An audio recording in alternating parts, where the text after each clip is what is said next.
Hey there, sweet one. Here we are again for another episode, and I'm so thrilled once again to offer something really cool because I have my dear friend Michelle Bouvier in the house. Michelle. I So love glad to be you so much. here. I love you. I love you. I love you.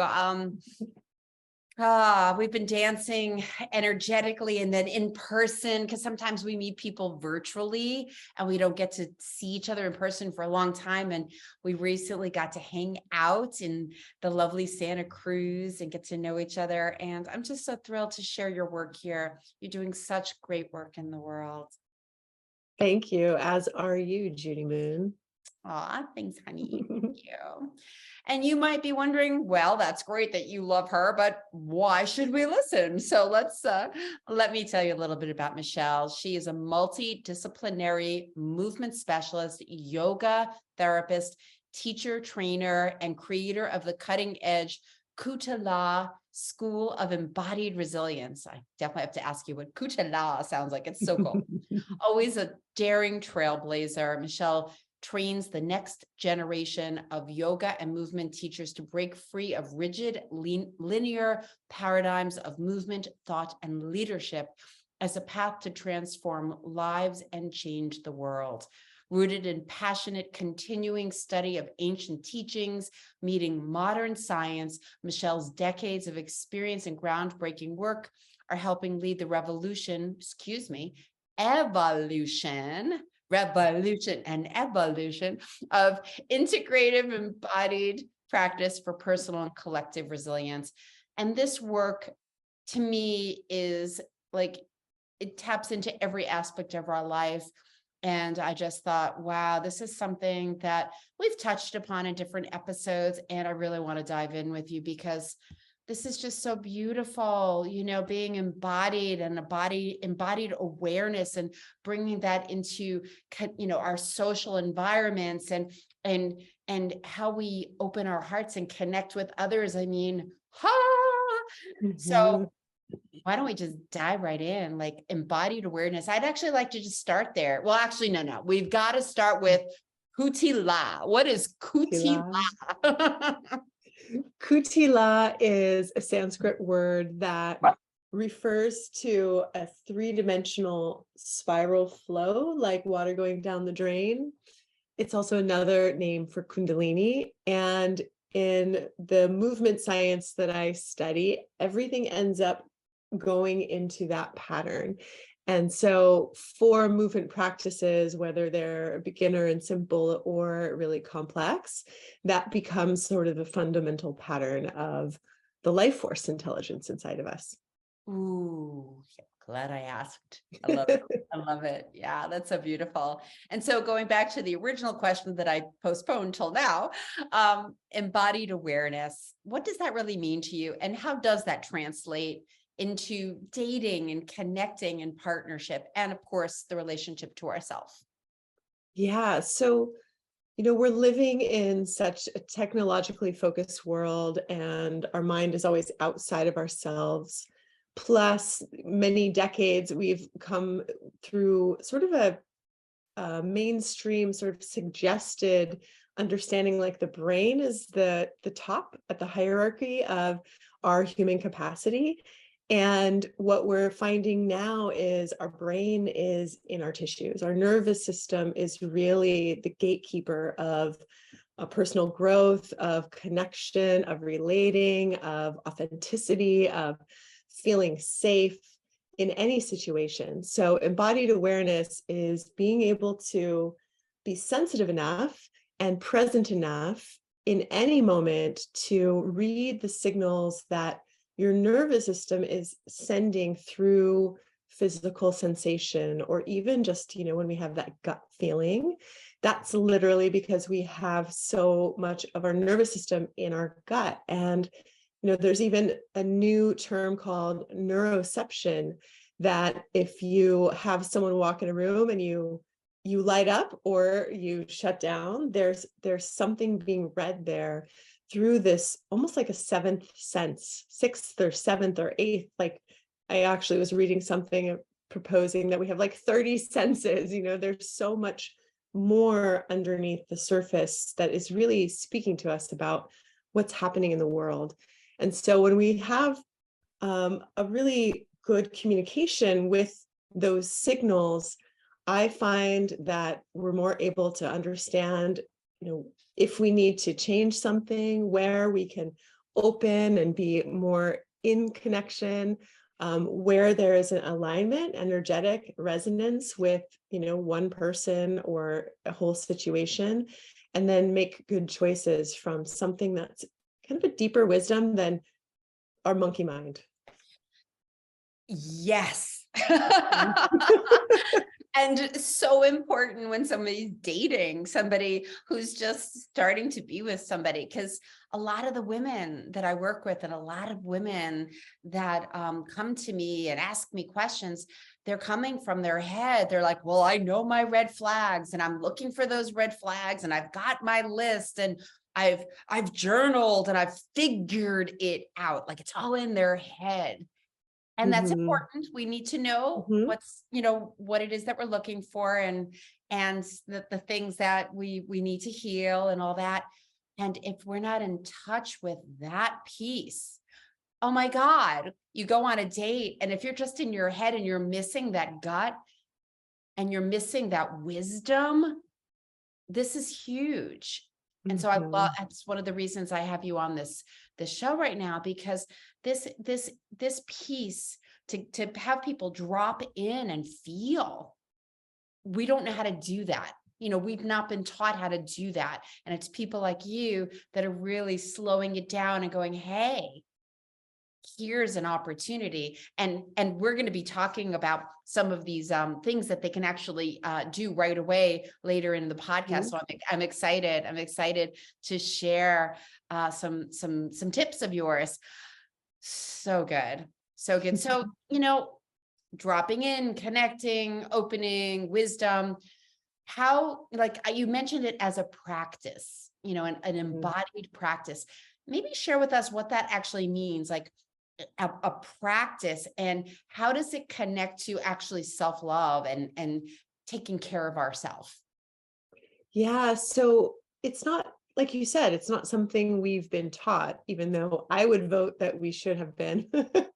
And kids now are getting a little bit more tools maybe than some of us did. But it's not our default because of, the hierarchy of sort of the intellectual approach to life.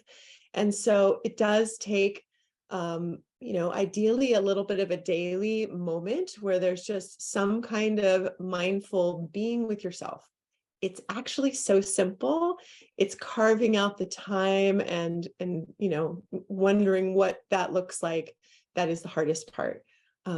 We think of exercise and fitness in kind of its own category, but we could take any exercise or fitness that we already do and have a little moment of a body scan and notice how we feel before and after, maybe a little bit of conscious breathing or mindfulness interwoven, or it can be something like yoga or Pilates, where there's a lot more attention to, the movement and breath and sensation.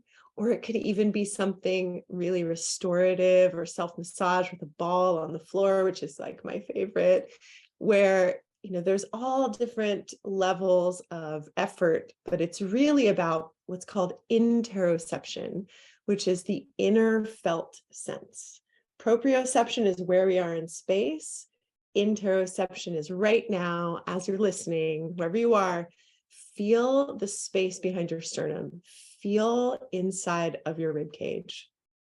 And there's no exact answer. So there's something about that, like touching the ineffable, like the mystery, that really brings us into the present moment and really sensitizes us to those inner messages. So for me, I've practiced yoga for decades, but my daily practice right now is I wake up and I go out to the sunrise and I dance and I just move in whatever way I want. And usually there's a little bit of challenge in there, but not always. And then I'll sit down and have 10 minutes of meditation, sometimes journaling. So a lot of times those kind of self-reflective practices can be, in the same container of that part of your day as a way to self-reflect, because that's how we get to touch that authentic self, where we have the deepest self-love. And really, we're talking about the body wisdom, the heart in, all spiritual traditions is the seat of the greatest wisdom. So when we're able to do that and get beneath the stories and the monkey mind judgments about ourselves, I feel like that's one of the most fertile types of self-care that we can do. Manicure and a bath are wonderful, massage, but it's really like tending the garden inside of your own heart and soul. Tending the garden of your heart and soul. And the fact that you start off the day like that. I mean, I have my morning rituals before social media, before the phone calls, and there are times I don't do it. I'll be honest with you. There are times that I'm like, maybe I wake up a little later than I expected, and I'm like, okay, off and running.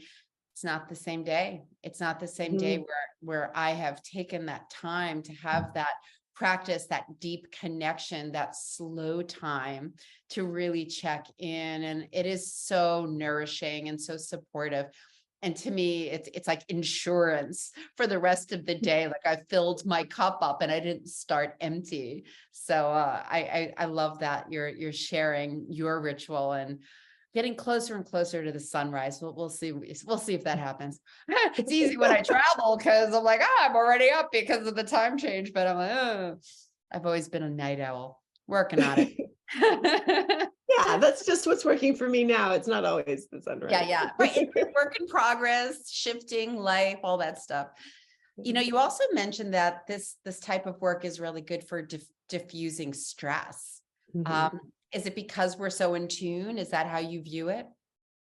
There's a few reasons. One is to understand that our nervous system is constantly reading any environment, including the internal environment, for safety. So we use our senses and our sixth, seventh, eighth sense of our intuition, gut feeling for the outer experience, environment, people, situation, and internally. And if we feel unsafe, that will tip us over into the stress response. So if then more stress piles up, we get really stuck over there. So the more we have a felt sense of the body, again, just as you're listening, see if you can feel the whole body and have open ears. The more that we can feel that, we're actually giving information to the nervous system a little bit more consciously that we're safe, that things are okay. This is where we are. We're here. We're whole. There's that, but then there are also specific tools that can diffuse stress in the moment. I'm not guaranteeing 100%, but definitely take the edge off. And they have to do with, it's kind of a whole nother subject of what's called polyvagal theory. And I will give you some of those tools, before we're done today, but there are specific things we can do. Maybe I'll pause because we never know. Before we do though, are these some of the things that you're doing in that event? Because I know you have an event coming up soon. I will definitely be speaking to a few of them. Yes, the evolution of embodied practice is coming up March 24th, if anyone's listening to this before then. And Oh, that sounds great. We'll definitely put some information in the show notes about your event, because if you are listening to this right now and the timing is right, tell us more about some of these practices that you're laying down here to support this woman, because she's out there perhaps dating or preparing to date, or she just wants to have an extraordinary second half of life. How do you rewire? Because that's what I'm hearing. I'm hearing getting the nervous system to listen, or us listening in a deeper way so the nervous system can relax, so we can feel safe, so we can diffuse, so we can show up. So what are some of the tips and strategies that you can offer to her that you may or may not be covering in this event that's coming up? But I'd like to hear more. Yeah, my favorites for the heat of the moment which will downregulate your nervous system and help you feel more safe inside yourself, and then more at capacity for whatever is in front of you, whether it's vulnerability or, leaving the date. Our number one, I mentioned it's so simple, is sensing your body. And that could be one part. And lower down in the body tends to be a little bit more grounding. So you could sense your feet or where you're sitting, if you're sitting in a chair, or your whole body. So that's one. Another is long exhalations. So for me, embodied practice is anything of the body, the breath, or the brain. So anything where we have a choice of awareness. Long exhalations can help so quickly. Another is humming. And depending on the situation, I find most places, even in public, I can still have an inner hum, which also includes a long exhalation. I'm going to pause you there for a second and ask you about the long exhalation, because I know that when I'm doing yoga, specifically the Shivananda yoga as we speak, that's the kind of what I'm into right now. We're doing an inhalation, well, more specifically with Nadi Sudi, with the alternate breathing. We might have an inhalation of 4. We might hold it for, 15, 20 seconds, and then exhale to 8. Do you find it's important to do a certain amount of exhalation or a certain amount of inhalation to the exhalation? Maybe talk a little bit about what would be the best way to start. Do you progress? Share a little bit about that. Well, in the moment, I wouldn't worry about it and just think long, but that is something where if you had a daily or almost daily practice of some kind of mindful breathing, you become more intimate with its effects, and that long exhalation is going to then have even more power.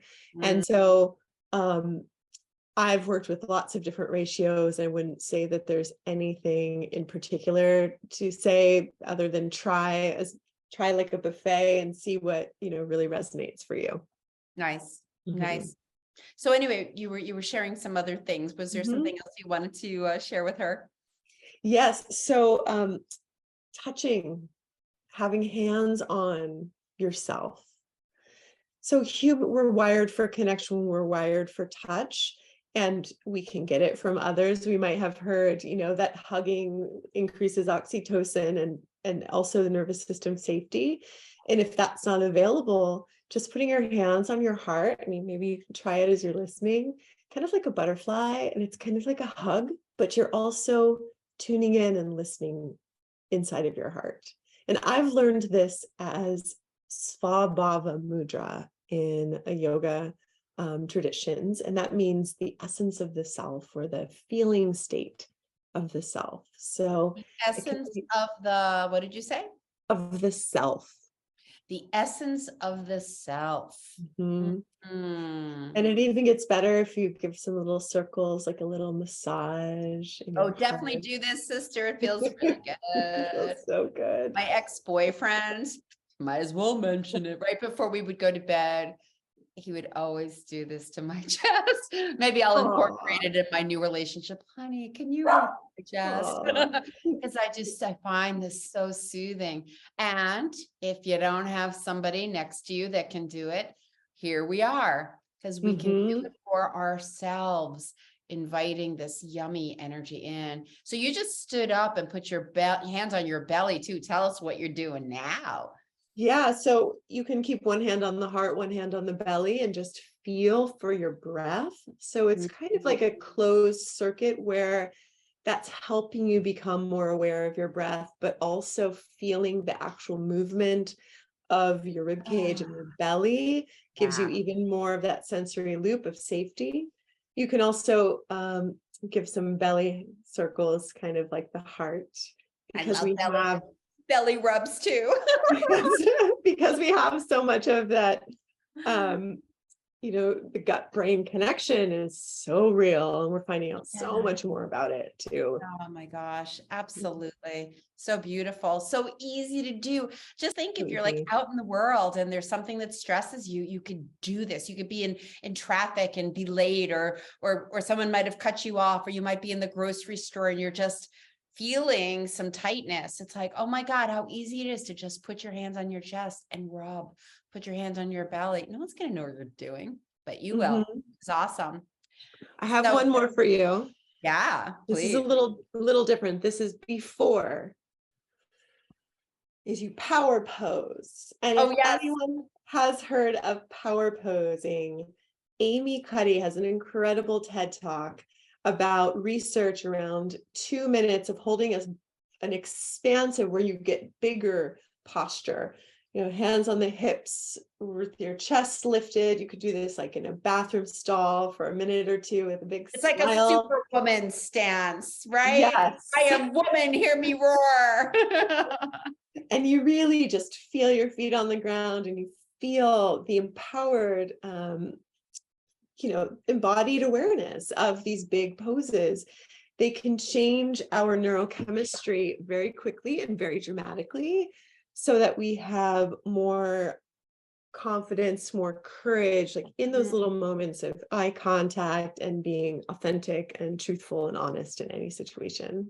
Exactly. In any situation, so whether it's you're about to walk into a restaurant and have that first date, or you're about to walk into a conference room, you can do this and take that breath and really connect to that inner power source. That's so great. I love that you brought that in.